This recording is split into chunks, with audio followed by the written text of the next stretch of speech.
वैसे तो कहा जाता है कि भगवान ने किसी को भी गरीब नहीं बनाया। हर किसी को इतना ज़रूर दिया है कि वो अपना जीवन यापन कर सके, और अगर किसी को ज़रूरत से कम भी दिया है तो उसके लिए ऊपर वाला कुछ न कुछ इंतज़ाम कर देता है, जिससे उसका जीवन बहुत सरलता से चलता है। हम अक्सर दूसरों के धन को देखकर अपनी अमीरी और गरीबी का अंदाज़ा लगाते हैं। हमारे पास 10 रुपए है और सामने वाले के पास 100 है, तो हम खुद की नज़रों में गरीब हो जाते हैं और दूसरा व्यक्ति अमीर। हम ये नहीं सोचते कि 100 कमाने वाला व्यक्ति कितना मेहनत कर रहा है, उसकी ज़रूरतें कैसी है। हम बस दूसरों के धन को देखते हैं और अपनी राय बना लेते हैं। आज इस गौतम बुद्ध की प्रेरणादायक कहानी के जरिए आप सभी को मैं बताना चाहूँगी भगवान बुद्ध के अनुसार एक अमीर और धनवान व्यक्ति कौन होता है। साथ ही हमें ये भी समझ आएगा कि क्यों गौतम बुद्ध हर व्यक्ति को धनवान कहते थे। गौतम बुद्ध की कहानी बहुत प्रभावित करेगी और इस कहानी से मिलने वाली शिक्षा आपके जीवन में बहुत काम आएगी। एक समय की बात है, एक राज्य के राजा ने गौतम बुद्ध को अपने राज्य में आने का निमंत्रण दिया। उस राजा के निमंत्रण को बुद्ध ने स्वीकार किया और वो अपने कुछ शिष्यों के साथ उस राज्य में चले गए। बुद्ध से मिलकर उस राजा ने उनसे प्रार्थना करी कि वे कुछ दिन वहां रुककर उसके राज्य के लोगों की समस्याओं का समाधान करें और साथ ही उन्हें धार्मिक मार्ग पर चलने की शिक्षा दें। बुद्ध ने राजा की बात मान ली और 3 दिन के लिए उन्होंने इस राज्य में धर्म सभा करने का फैसला किया। गौतम बुद्ध की आने की खबर पूरे राज्य में फैल गई और धर्म सभा के पहले ही दिन बहुत से लोग आए। उसी सभा के चौराहे पे एक भिखारी बैठा रहता था। उसे भी गौतम बुद्ध के आने की खबर मिली थी, लेकिन वो सोचने लगा कि धर्म सभा में जाकर मुझे मिलेगा क्या, मैं यहीं बैठा रहता हूँ।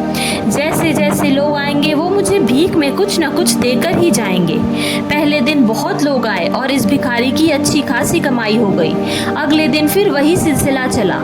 भीख मांगने के साथ भिखारी ने ये भी देखा कि धर्म सभा में जाते वक्त लोग दुखी और उदास होकर जाते थे और उसे कुछ भी नहीं देते थे, लेकिन जब वो बुद्ध से मिलकर वापस लौटते थे तो वो काफी खुश दिखते थे और खुशी खुशी उसे भीख भी देते थे। यही सोचते सोचते दूसरा दिन भी निकल गया।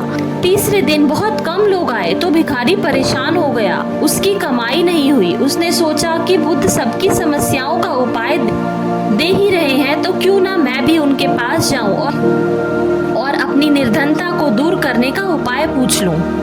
ऐसा सोचकर वो भी धर्म सभा में चला गया, लेकिन वहाँ लंबी कतार थी। बड़ी मुश्किल से उसका नंबर आया।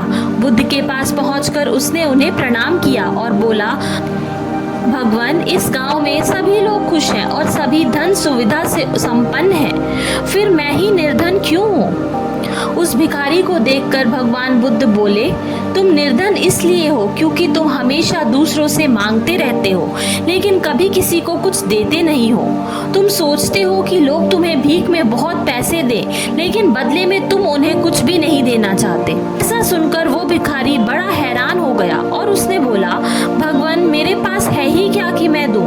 मैं क्या लोगों को कुछ दूंगा? मेरा तो खुद का गुजारा भीख मांग कर चलता है। मेरे पास देने को है ही क्या? मेरे पास कुछ भी नहीं है। बुद्ध कुछ देर के लिए मौन हो गए और थोड़ा देर रुकने के बाद बोले, तुम बहुत मूर्ख हो।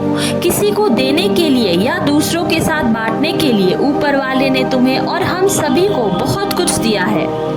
मुस्कुराहट दी है जिसे तुम दूसरों के साथ बांटकर उनमें आशा और उम्मीद जगा सकते हो। आवाज दी है जिससे तुम मीठा शब्द बोलकर लोगों की तारीफ कर सकते हो। 2 हाथ दिए हैं जिससे तुम दूसरों की मदद कर सकते हो। एक स्वस्थ शरीर दिया है जिससे तुम भीख न मांगकर मेहनत का काम करके अच्छी खासी जिंदगी जी सकते हो। ऊपर वाले ने जिसको ये चीजें बिना किसी कमी की दी है वो कभी निर्धन नहीं हो सकता है। तुम निर्धन हो तो बस अपनी सोच की वजह से हो। जैसे जैसे तुम इस सोच से बाहर निकलोगे तुम खुद को दूसरों जितना ही अमीर समझने लगोगे और तुम्हारा जीवन भी सुधर जाएगा। दूसरों की खुशी देखकर उनसे अपनी तुलना मत करो। ऊपर वाले ने हर किसी को धनी बनाया है, बस जरूरत है तो अपनी सोच को सुधारने की।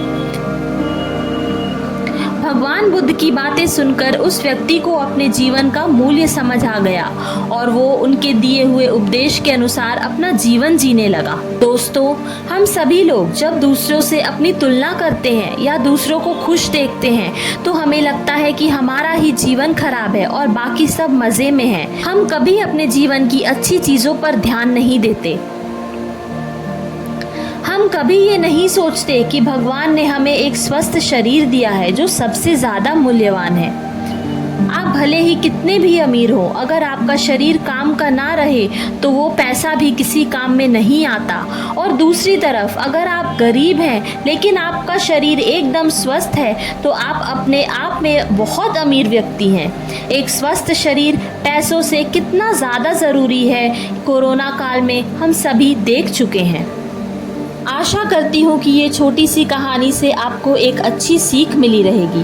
अगर आपको ये वीडियो पसंद आया है तो इसे लाइक, शेयर और सब्सक्राइब ज़रूर करें। Thank you.